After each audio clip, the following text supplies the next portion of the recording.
Hi guys, இன்றைக்கி எங்கள் வீட்டு சமையலில் நண்டு கிரேவி தான் பண்ணலான்னு ஒரு பிளானில் இருந்தோம். ஸோ வாங்க நண்டு கிரேவி எப்படி பண்ணலான்னு பார்க்கலாம்.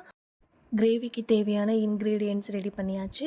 நான் வந்துட்டு ஒரு 20 சின்ன வெங்காயம் எடுத்துக்கிட்டேன், 10 பல் பூண்டு எடுத்துக்கிட்டேன், ஒரு சின்ன துண்டு இஞ்சி எடுத்து பொடி பொடியாக கட் பண்ணி வச்சுக்கிட்டேன். நண்டு யாருக்கெல்லாம் ரொம்ப பிடிக்கும் அவங்க தொடர்ந்து நம்ம சேனலை சப்ஸ்கிரைப் பண்ணுங்கள், லைக் பண்ணுங்கள்.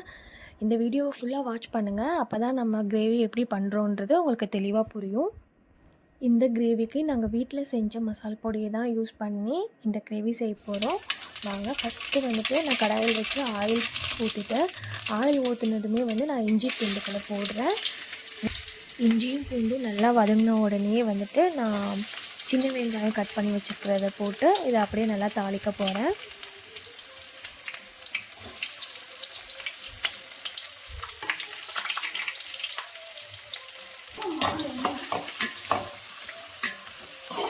நாங்கள் வந்துட்டு சன்ஃப்ளவர் ஆயில் தான் யூஸ் பண்ணியிருக்கோம். நீங்கள் ரெகுலராக யூஸ் பண்ணுற ஆயில் பண்ணிக்கலாம், அப்படி இல்லைன்னா கோகோனட் ஆயில் யூஸ் பண்ணலாம். ஸோ அது ரொம்ப டேஸ்ட்டாக இருக்கும். அப்புறம் நான் 1 ஸ்பூன் ஆஃப் சால்ட் ஆட் பண்ணிக்கிறேன்.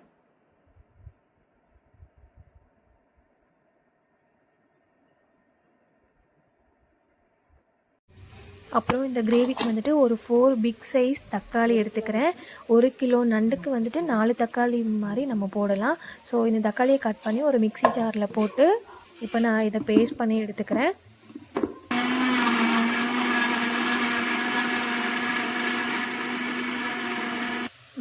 கொஞ்சமாக கருவேப்பிலை ஆட் பண்ணிக்கிறேன்.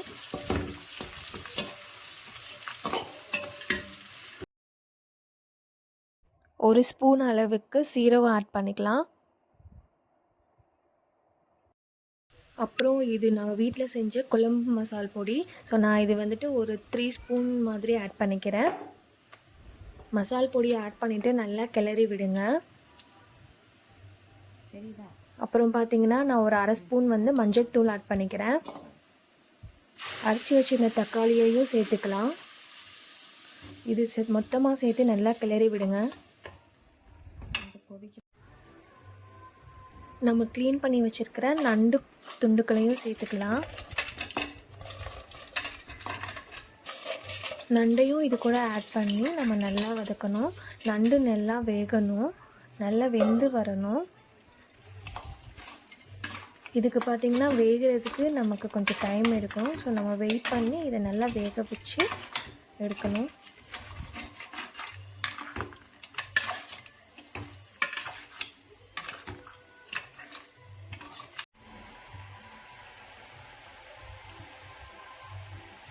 இப்போ நம்ம ஒரு குட்டி லெமன் சைஸுக்கு ஒரு புளி துண்டை எடுத்துக்கலாம்.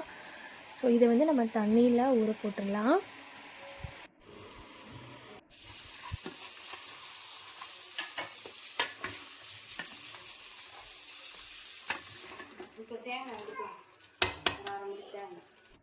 அப்புறம் நான் ஒரு 1/2 மூடி தேங்காய் எடுத்துக்கிறேன். இந்த தேங்காய் துண்டுக்களை எடுத்து நான் மிக்சியில் போட்டு ஃபைன் பண்ணி நான் அது கூட ஆட் பண்ண போகிறேன். ஸோ இந்த தேங்காய் துண்டு கூட கொஞ்சமாக மிளகு சேர்த்துக்கலாம்.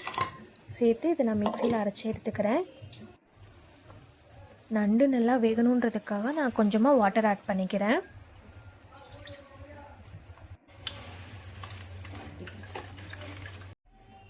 இப்போது கரைச்சி வச்சுருக்கிற புளி தண்ணியையும் நம்ம ஆட் பண்ணிக்கலாம்.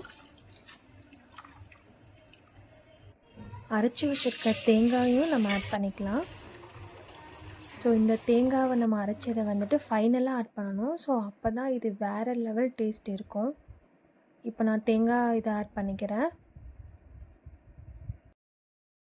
இந்த தேங்காவோடு நான் கொஞ்சமாக மிளகு ஆட் பண்ணி ஃபைனாக பேஸ்ட் பண்ணியிருக்கேன். ஸோ நீங்கள் தேங்காய் மட்டும் கூட அரைச்சிக்கலாம், அப்படி இல்லைன்னா மிளகு நீங்கள் தூள் பண்ணி கூட சேர்த்துக்கலாம். இப்போது நல்லா நண்டு வெந்து வந்துருச்சு.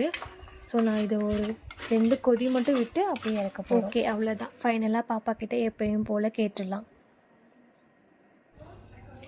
பாப்பா எப்படி இருக்கு நண்டு கிரேவி? செமையாக இருக்கு.